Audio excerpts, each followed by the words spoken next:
Hey guys, warm welcomes to all. இன்னைக்கு நம்ம சேனல்ல என்ன ரெசிபி பார்க்க போறோம்னா ஒரு டேஸ்டியான ஹெல்த்தியான கார தோசை தான். ஸோ இது ரொம்ப சிம்பிளாக நம்ம வீட்டிலே செஞ்சிடலாம். ஸோ இதுக்கு பேசிக்காக என்னென்ன தேவைன்னு பார்த்தீங்கன்னா மிளகா, சோம்பு, உப்பு, பூண்டு, வெங்காயம், கருவேப்பிலை, கொத்தமல்லி, அப்புறம் இது போக பச்சரிசி, புழுங்கரிசி, அப்புறம் கடலைப்பருப்பு அண்ட் துவரம்பருப்பு இதெல்லாம் தேவை. இந்த அரிசி பார்த்தீங்கன்னா 1:1 ரேஷியோ. அளவு பார்த்தீங்கன்னா இந்த டம்ளரில் இதில் ஒரு அரை கப் பருப்பு, 2 பருப்பும் எடுத்துக்கலாம். நெக்ஸ்ட் இதில் பார்த்தீங்கன்னா இந்த 2 அரிசி அப்புறம் இந்த 2 பருப்பு இது நாளையும் நம்ம ஒன்றா தண்ணியில் ஒரு 4 மணி நேரம் நல்லா சோக் பண்ணிடணும். அண்ட் இந்த டிஷ்க்கு பார்த்தீங்கன்னா நமக்கு சட்னி கூட தேவைப்படாது, நம்ம ஓன் தான், வேணும்னு விருப்பப்பட்டால் செஞ்சுக்கலாம். மோஸ்ட்டாக அது சட்னி இல்லாமல் சாப்பிடவும் நல்லாயிருக்கும். எப்போவுமே அரிசி மாவு, கோதுமை மாவு தனியாக சாப்பிட்றதுக்கு பதிலாக இந்த மாதிரி செஞ்சு சாப்பிட்டோன்னா ரொம்ப டேஸ்ட்டாக இருக்கும். மோரோவர் உங்களுக்கு முருங்கைக்கீரை ரொம்ப பிடிக்கும்னா இந்த டிஷ்ஷில் நீங்கள் அதை கூட ஆட் பண்ணிக்கலாம். ரொம்ப ஹெல்த்தியாக தான் இருக்கும். இப்போ இதை நம்ம நல்லா ஊற வச்சிட்டோம். இப்போ இதை எடுத்து நம்ம கிரைண்ட் பண்ணிக்கலாம்.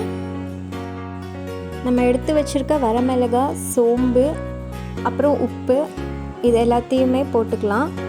நாங்கள் இன்றைக்கி ரொம்ப கம்மியாக செய்கிறனால மிக்ஸி ஜாரில் போடுறோம். நீங்கள் நிறைய பேத்துக்கு செய்கிற மாதிரி தான் கிரைண்டர் கூட போட்டுக்கலாம். இது கூடவே நம்ம எடுத்து வச்சுருந்த அரிசி பருப்பு அதையும் சேர்த்து போட்டுக்கலாம். எல்லாத்தையும் நல்லா போட்டுட்டு தண்ணி விட்டுக்கலாம். ஊற வச்சுருந்த தண்ணியை கூட ஊற்றிக்கலாம். நல்லா அரைச்சி எடுத்துக்கலாம். இது மாதிரி பாதி அரைஞ்சோட்டி பூண்டு இப்போ இந்த ஸ்டேஜில் தான் போடணும், ஃபஸ்ட்டே போட்டுறக்கூடாது. இதையும் போட்டு அடிச்சுக்கலாம். நம்ம ரெடி பண்ணதுக்கப்புறம் நம்ம வச்சுருக்க ஆனியனையும் கறி லீவ்ஸையும் போட்டுக்கலாம். கறி லீவ்ஸ் போட்டுட்டு இது கூட நம்ம எடுத்து வச்சுருக்க கொத்தமல்லி தலையும் போட்டுக்கலாம்.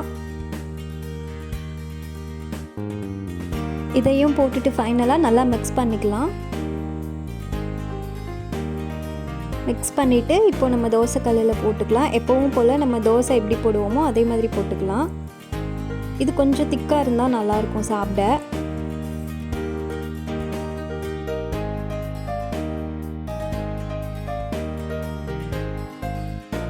நெக்ஸ்ட் எண்ணெய் விட்டுக்கலாம். எண்ணெய் பார்த்தீங்கன்னா இந்த தோசைக்கு கொஞ்சம் நிறையா தான் விடணும், அப்போ தான் டேஸ்ட் நல்லாயிருக்கும். நல்லா 2 பக்கமும் திருப்பி போட்டுக்கலாம். நல்லா அந்த கலர் சேஞ்ச் வரணும். ஸோ நம்மளோட சூப்பரான தோசை ரெடி ஆயிடுச்சு. அண்ட் உங்களுக்கு இந்த வீடியோ பிடிச்சிருந்தா கண்டிப்பாக லைக் பண்ணுங்கள், கமெண்ட் பண்ணுங்கள், ஷேர் பண்ணுங்கள், மறக்காமல் சப்ஸ்கிரைப் பண்ணுங்கள். அப்படியே பக்கத்தில் இருக்க பெல் ஐக்கானையும் கிளிக் பண்ணுங்கள். அலாங் வித் எங்களோட ஃபேஸ்புக் அண்ட் இன்ஸ்டாகிராம் ஐடி டிஸ்கிரிப்ஷனில் இருக்கிறோம், அதையும் டச் பண்ணி ஃபாலோ அண்ட் சப்போர்ட் பண்ணுங்கள். தேங்க்யூ. பூண்டு ஃபஸ்ட்டு கூட வடிக்க போகையில் போடணும். 2 பூண்டு அவ்வளோதான். தோசை அப்படின்னு சொல்லிடுறேன். அதெல்லாம் அடைப்பாங்க.